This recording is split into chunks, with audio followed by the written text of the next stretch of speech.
I saw it of your faces, that your concentration, that this was really, really important to us all, what we heard. A father and a son talking about peace.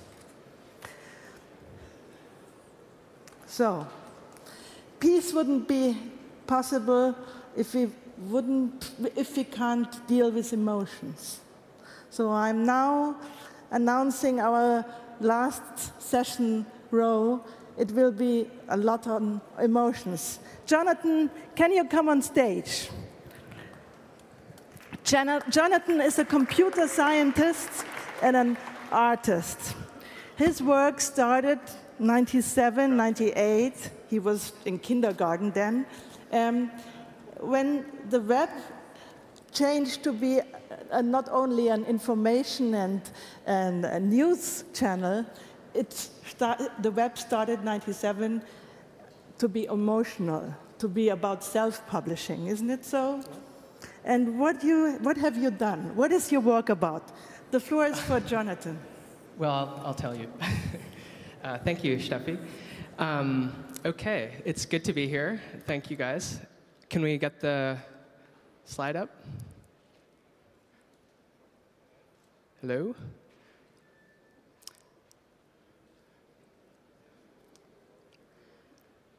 Aha, whoa, that's partially there.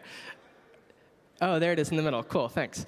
Okay, so I'm going to talk about exploring inner landscapes, which is the title I've chosen. I'm going to talk really about two different types of stuff. The first is going to be about large-scale inner landscapes of other people, and then the second half I'm going to talk a little bit about me and my own experience. So to start with here, I just want to quickly... Oh, they did this mirrored... do you know... Yeah, you did split screen. No, I need the desktop back. Sorry, guys.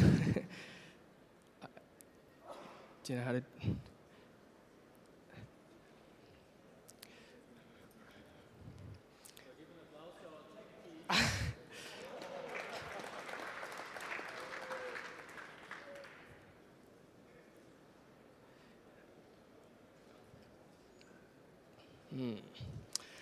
Well, so does anyone know any jokes? Yeah, I can't sing.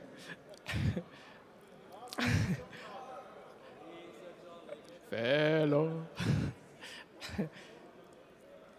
No? Okay, can I? Okay. Yeah. I just can't, where's the mouse? Okay, here. Okay, so I can't really see this. Can we get the screen back? I'm sorry, this has been difficult. Can we get... Okay, so just quickly, this is a project that a lot of you have probably seen. It's called We Feel Fine. It's about 5 years old. Basically, it collects feelings from the internet. So anytime somebody uses the word I feel or I am feeling in a blog post, it gets collected by this project, which has been running since 2005. It's collected about 13 million feelings in all over time. And then there's this interface where you can browse through them in a variety of different ways. And you can see some statistical breakdowns, like the top feelings right now in the world, some gender breakdowns, some age breakdowns, the weather, where people are feeling stuff. There's a search where you can look for specific types of people, like women who are feeling accepting, who are in their 40s in the cloudy weather, and so on. So it's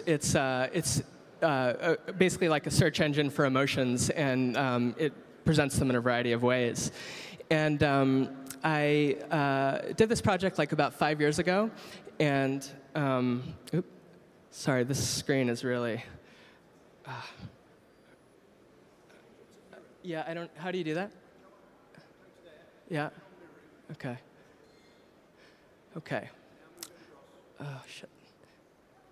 Sorry. Okay.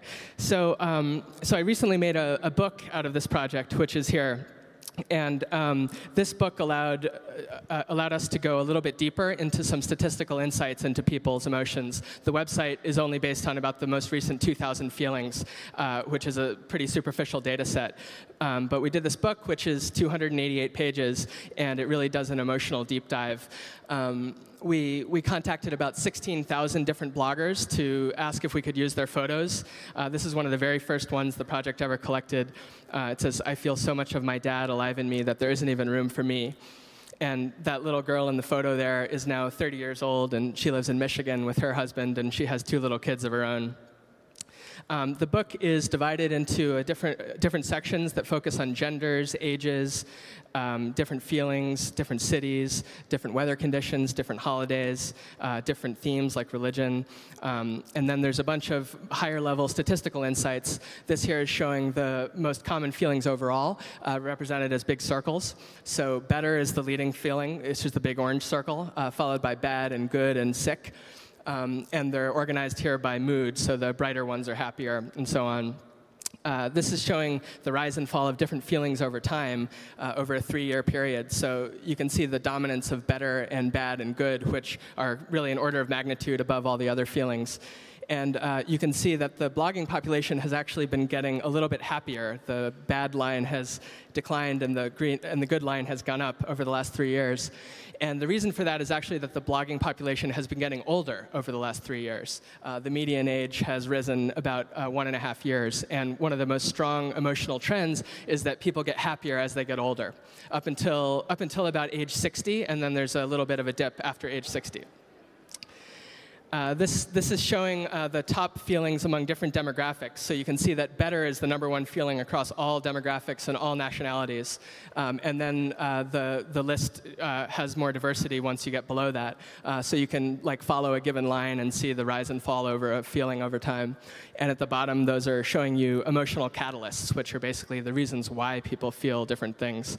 So life and love and friends are some of the main emotional catalysts.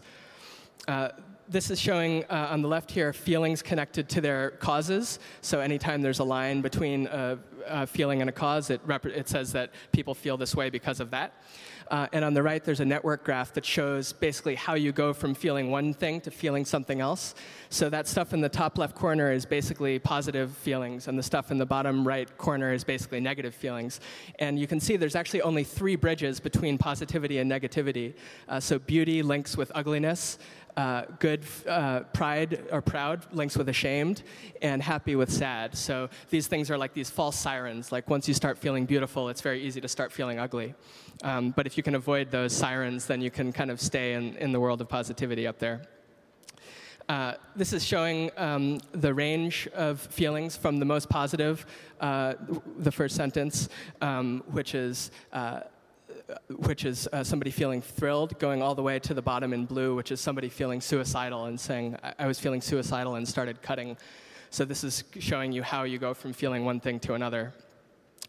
This is showing various moods over the course of a typical lifetime. So you see with joy there, as I mentioned a minute ago, it rises steadily throughout life, and then it dips a little bit once you hit 60. Really, really strong, colorful emotions like anger and disgust are very high in adolescence and then drop off very quickly after that. And there's some other trends there too. This is summarizing a typical lifetime in one sentence based on the themes that people talk about in association with their emotions as they are different ages. So we start simple, but soon fill up with angst and feelings of confinement until we leave those behind to go conquer the world, before gradually trading ambition for balance, developing an appreciation for our bodies and our children, and evolving a sense of connectedness for which we feel grateful, then happy, calm, and finally blessed. And that's a very kind of classic emotional signature of a typical lifetime. This is showing emotions as they change over the course of time, different types of time. So you can see some spikes around Valentine's Day. There's a real spike in feeling loved and special, but the most pronounced spike on Valentine's Day is feeling lonely. That's the blue line at the top there. You can see over the course of a typical week, stress rises throughout the week and then hits its low on Saturday on the weekend. Also, loneliness rises steadily throughout the week and hits its high on Saturday night. That's when people feel the most lonely. Down here, this is over the course of a single day. So joyful mornings is a very strong trend. When people wake up, they're very full of joy and happiness, and that peaks just before they eat lunch, and then it starts to decline throughout the day, and it hits its bottom point right before they go to sleep. And then the inverse of that is also true. Sadness starts very low in the morning and starts to rise around lunchtime, and then just increases directly until you go to sleep at night. This is showing some geographical insights. On the left here, these are all of the 12 million feelings that were collected from the United States, which basically is a population map of the United States. And then on the right, there's some state-by-state comparisons. These ones in the bottom are pretty funny. The bottom left one is people who feel fat, and the bottom right is people who are fat. And they're actually inverses of each other. So the cities and states that feel the most fat are actually the thinnest, and the states in America that are the most obese never talk about feeling fat, which is probably part of the problem.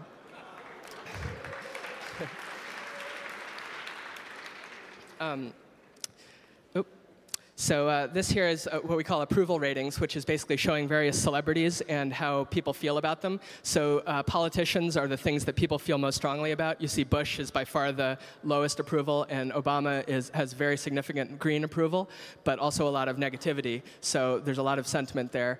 And this is divided into masterminds, moguls, athletes, actors, rockers, rappers, idols, and icons, including like Paris Hilton and the Pope and the Dalai Lama.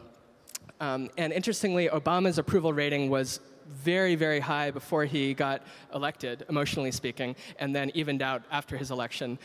Similarly, Michael Jackson's approval rating was very even before he died, and then after he died, it became very, very positive. So this confirms the old adage that people like politicians more before they're elected, and rock stars more after they die.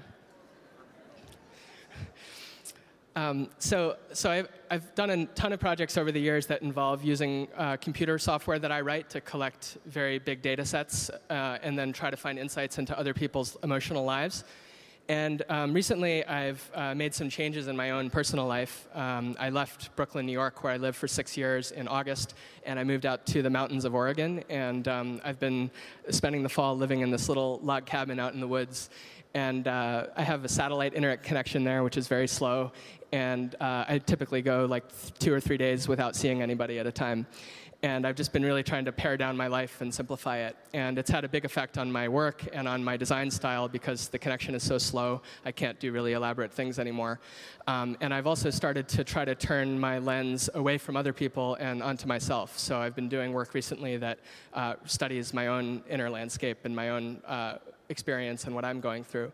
And so when I turned 30 in August, I started doing a project which I called Today, which is basically a project where each day I take a photograph and I post it to my website along with a story about my life. And I've been doing this religiously every single day since turning 30, and I intend to keep doing this maybe for years to come. And so I'm just going to show you some of these photos. The first few will be pretty quick, and then the last one I'll show will be a longer, more in-depth story. So this one I was cleaning out my bedroom in Vermont before moving west, and I was removing a lot of old photographs from the frames and throwing out old love letters and things like that, just trying to kind of reset my life. And this is a photo here of my first real love, a girl called Quinn, who's now married to somebody else. And she's loading film into a camera. And this photograph was hanging on my wall next to my bed for 10 years, and I thought it was time to bury it and put it away. And so I removed it from the frame, and I found that the sun had stained a ghosted replica of the image onto the paper that was behind it. And I dropped it when I opened this, and I felt like, some memories are a lot harder to throw away than others are. So I saved the paper. These are two grasshoppers that jumped on my windshield when I was in the Badlands in South Dakota driving west. I walked down a road and about 100 grasshoppers jumped onto the hood of my car, and these two seemed very alien. This is a girl I met in Oregon who chopped off a deer's head, and she wanted to put it in the river during the winter so the flesh would rot away and then she could have it in her dining room. And she used a hatchet and an axe, and it smelled really, really bad. The caption for this one said, "The child's not mine and the dog's not hers," which are both true. This was a sparrow that hit the window in the cabin where I was staying and died, and I made a little raft for it with some plants and pine cones and sent it out and gave it a water burial on the lake. This was my girlfriend back in September. And this was our last day together before we split up on the Oregon coast. This one, the caption for this said, 6 a.m., fresh snow, alter ego, caught in the act. This was the day that I released this book, and that one didn't do very well after it landed on the ground. This was a childhood friend of mine called Casey Johnson, who died. Her body was found in her apartment in Los Angeles a couple weeks ago. And it was a big tabloid story all over the media. And I was so sickened reading all these stories, and I found this old photo that was in a family photo album of us having lunch together when we were little kids. And I thought it was a nice contrast. This is a portrait of my mother. This is a kitchen cupboard door in the kitchen, and my parents got divorced 14 years ago, and she's been living alone ever since. And she reaches for a plate every night at dinner, and these are marks from her fingernail polish on the cupboard door, and she didn't notice it. And then she only eats meat. Her vegetable intake, she drinks a glass of V8 juice every day for lunch, and other than that, she just has meat. And so this is like the meat plates. In the cabin where I was living, there was a great horned owl that was living in the tree above the cabin, and it would screech all night long at about 45-second intervals. And one night it swooped down at me when I was walking outside, and it came right towards me, and I kind of went back, and it flew up into a tree behind me. And then I took my light, and I went over to the tree, and it came down again, and it kept visiting with me throughout the fall. And then 3 days before I left Oregon, we found a dead great horned owl lying on the ground. Apparently it had starved because the mothers abandoned their young in August, and if the young can't fend for themselves and find food, then they often die. And it was just incredibly beautiful. Its body was so light because it had no food left in its stomach, but just the mechanics of it, the talons and the beak and the wings were incredibly beautiful. So the last two I'm actually going to read to you because all of these have stories with them, and I want to, the words are more important for these. So, everything up above is twisting, winding up tight and preparing to explode. The beef cows know you eat hamburgers, and only the fence prevents their revenge. The hills are brown and blank and scruffy and look like the back of the velveteen rabbit. The bushes cradle the swamp grass, and the swamp grass is lucky to have something to touch. The chucker hunters at dinner talk about their good or bad luck, which means how many chuckers they were able to kill. When owls have good or bad luck, it means how many secrets they were able to see. The night is about to get dark, and the only light in town is too high to touch. But that kind of light won't help you see secrets. And then this was the day that followed that one, which was last week. And this was a kind of wild day as I was traveling down from Oregon to Santa Fe, New Mexico, where I'm living now. You gonna kill anything today? Says a voice from outside my motel room at dawn. Just a part of myself, I should respond. But I don't know that yet, so I say nothing. The voice belongs to one chucker hunter who is trash-talking another by asking facetious hunting questions like, is he going to kill anything today? When he knows very well they are both going to kill something, and probably many things today, because they are chucker hunters and they are here to hunt and kill chuckers. Sometimes life will give you signs, and it is good if you can see them, because they can show you the way and prepare you for what is to come. The most important signs are usually not labeled, so they are like secret signs. They occur in the physical world, but they map your inner landscape, and they are made just for you. Since they are secrets, you cannot read them directly. Instead, you must use feeling and intuition to uncover their meaning. The man at the motel asked me where I am going, and I say south. He says that first I should go north to see the playa, and I say that maybe I will. He says that really, I should see the playa before leaving, and he smirks at me like there is something licentious waiting for me there. I ask if I can take his picture, but he says no, and then I remember you can't take pictures of prophets. So I drive 20 miles north on a dirt road to see the playa, which is vast and desiccated and totally deserted, with flat, cracked earth stretching on for miles. I see a blank sign and take the road it marks, which leads to the shore of the dried-up lake. I walk out onto the playa and feel the earth. In my fingers, it crumbles like feta cheese. Under my feet, it is soft like a yoga mat. After a while, I come to a piece of wood that points to the other side and seems to say, "This is the way." Soon I see a small white box sitting in the dirt. As I get closer, I see it as a toilet, which is a very strange thing to find in the middle of a playa. Stuffed into the toilet and staring up at me is a coyote carcass, grimacing and terrible. Nearby, a piece of wood is separated from its shadow, which seems to say that something is about to change. I go to get my car and drive onto the playa in a trance, speeding and swerving and covering my eyes just for the hell of it. I stop precisely at the center and get out. There's a huge and perfect circle drawn in the dirt. I walk into it, and my whole body starts to tingle, like some kind of invisible energy is rushing through me. I spin around several times and try to understand what it is.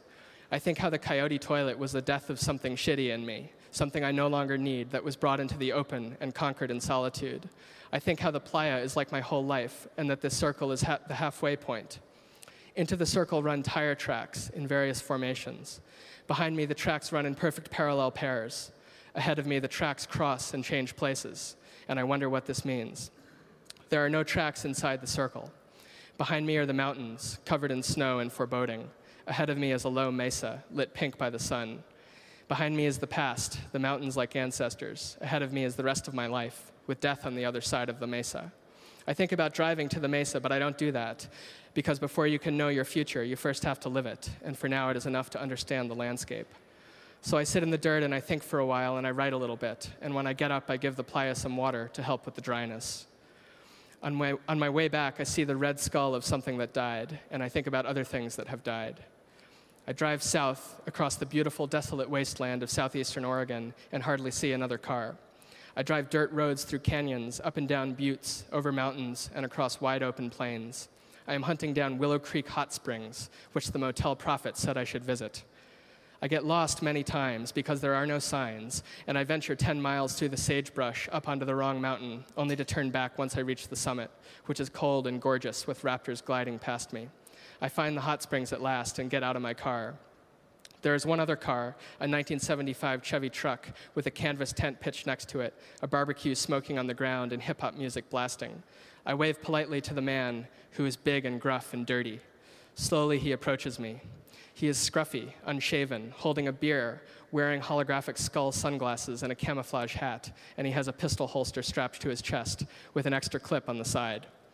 We are alone in a vast valley with nothing around for many miles, and I am scared. "Vermont, eh?" he says, looking at my car plates.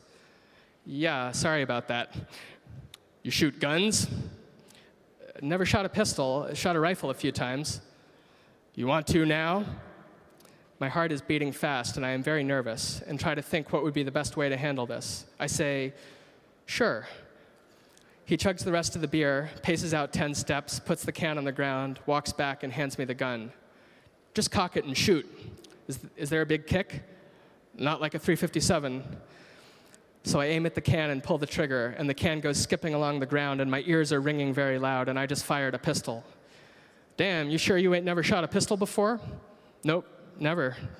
Guess I'm just lucky." I think he is impressed, and he lets me take his picture, so I feel a bit safer taking off my clothes and bathing in the hot spring, which now feels especially baptismal. Spindly green algae dance through the water and onto my skin, and the bullet casing sits next to me on a rock, lit bright by the sun. It's here. The man drives off for more gas, leaving me all alone. I keep on south into Nevada, passing cows, casinos, and a Christmas light cross, which collectively satisfy just about any vice. It is late, and I haven't eaten since breakfast, so I'm tired and hungry, and I pull into the town of Mount Battle, Nevada. As I drive slowly down the main drag and look at the only hotel and restaurant in town, I rub my eyes a few times in disbelief, but each time I see the same thing. So then I know where it is I will be eating dinner tonight, and where it is I will be sleeping. I've been doing stories like that every day for the last few months, and this is a quote by Carl Jung that I came across, which I think says what I believe pretty well. One without a myth is like one uprooted, having no true link either with the past or with the ancestral life which continues within him, or yet with contemporary human society. To know your myth is the task of all tasks. And I found that by doing this practice and doing this every day, documenting my own experience, I started to see patterns in my own life that would have been invisible to me before, things like the owl, things like signals pointing you certain ways. And I find it's a really interesting way to live when you just look around you and try to take cues from your environment and let those be the things that guide your experience. It's more about leading with your heart as opposed to your mind. And it's been a good thing for me. And finally, I just want to say a couple things about simplicity. I've always been a big proponent of simplicity, and a lot of my work in the past has had a minimal aesthetic. And recently, I've been moving away from it a little bit. I think that simplicity is it can lead to very good sound bites, but often it produces pithy and somewhat superficial insights. And I think a good way to think about simplicity is to look at nature, which is incredibly complex, but it's just as complex as it needs to be, and not any bit more. And that makes it simple in a way. And I think a better word instead of simplicity might be subtlety. So I'll just leave you with that. And thank you for listening.